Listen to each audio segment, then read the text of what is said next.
आज मी आंब्याचा शिरा बनवून दाखवणार आहे। कढई गरम करत ठेवलेली आहे। 1 वाटी मी रवा घेतलेला आहे। तर कढई गरम झालेली आहे आणि त्याच्यामध्ये तूप टाकून घेऊया। तूप मी अर्धी वाटी घेतलेली आहे आणि एकाच वाटीने मी रवा घेतला आहे, त्याच वाटीने मी तूप अर्धी वाटी घेतली आहे।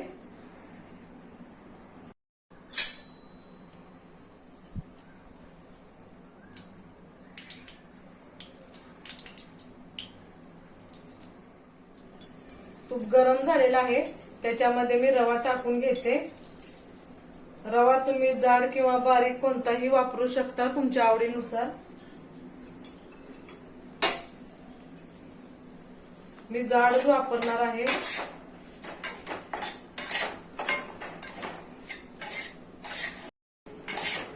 रवा तुम्ही 5 ते 6 मिनिट मध्यम गॅसवर भाजून घ्यायचा आहे। म्हणजे मध्यम गॅसवर भाजला रवा म्हणजे खूप छान भाजला जातो। होईपर्यंत रवा भाजून घ्यायचा आहे, त्याचा कलर बदलेपर्यंत। रवा एकदम चांगला भाजला गेलेला आहे, लालसर कलर आला आहे आणि रवा चांगला भाजल्यामुळे रवा छान होतो, चिकट होत नाही। रवा मी मीडियम गॅसवरच भाजून घेतलेला आहे। आता पाणी घालून घेऊया। ज्या वाटीने मी रवा घेतलेला त्याच वाटीने मी हे पाणी उकळून घेतलेलं आहे। एकदम गरम पाणी आहे। रवा बनवताना गरमच पाणी वापरायचं म्हणजे रवा चांगला फुलतो। घालून घेऊया याच्यामध्ये रव्यामध्ये आणि मिक्स करून घेऊया।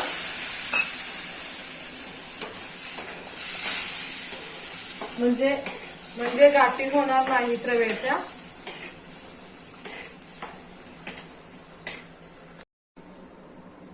आता रव्यामध्ये दूध घालून घेऊया। दूध पण मी उकळून घेतलेलं आहे आणि एकदम गरम आहे दूध। ज्या वाटीने मी रवा घेतला आणि पाणी घेतलं त्याच वाटीने मी 2 वाट्या दूध घालणार आहे।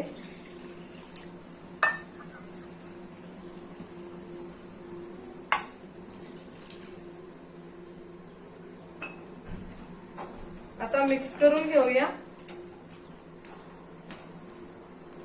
म्हणजे याच्या गाठी होणार नाहीत।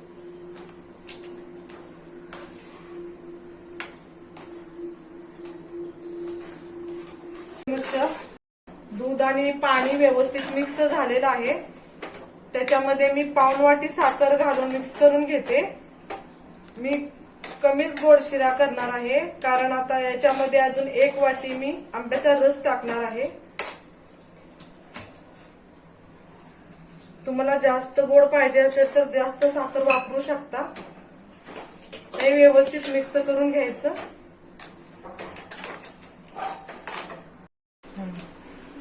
साखर झालेले आहे मिक्स। दूध, पाणी आणि साखर व्यवस्थित मिक्स झालेलं आहे।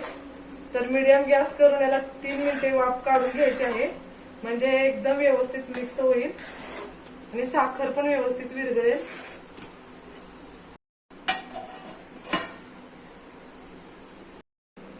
झालेले आहे 3 मिनिट। बघूया आता आपण।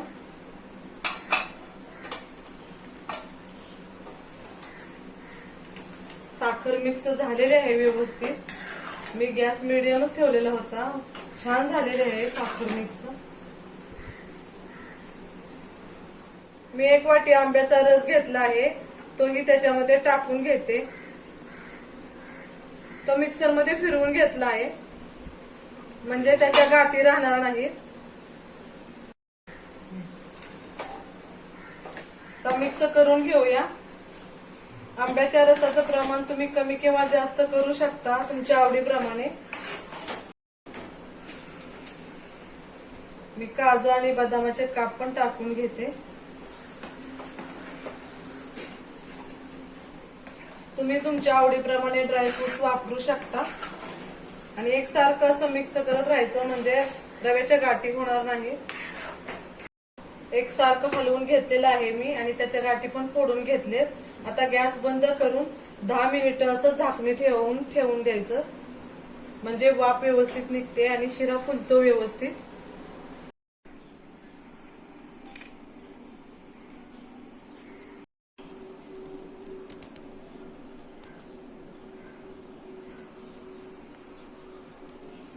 तर तयार आहे हा आपला आंब्याचा मऊ आणि लुसलुशीत शिरा। या पद्धतीने शिरा बनवल्यावर खूपच छान आणि खूप टेस्टी स्वादिष्ट असा होतो। तुम्ही नक्की करून पहा। व्हिडिओ आवडल्यास व्हिडिओला लाईक करा, शेअर करा, सबस्क्राईब करा आणि कमेंटमध्ये मला नक्की सांगा तुम्हाला कशी वाटली ही रेसिपी।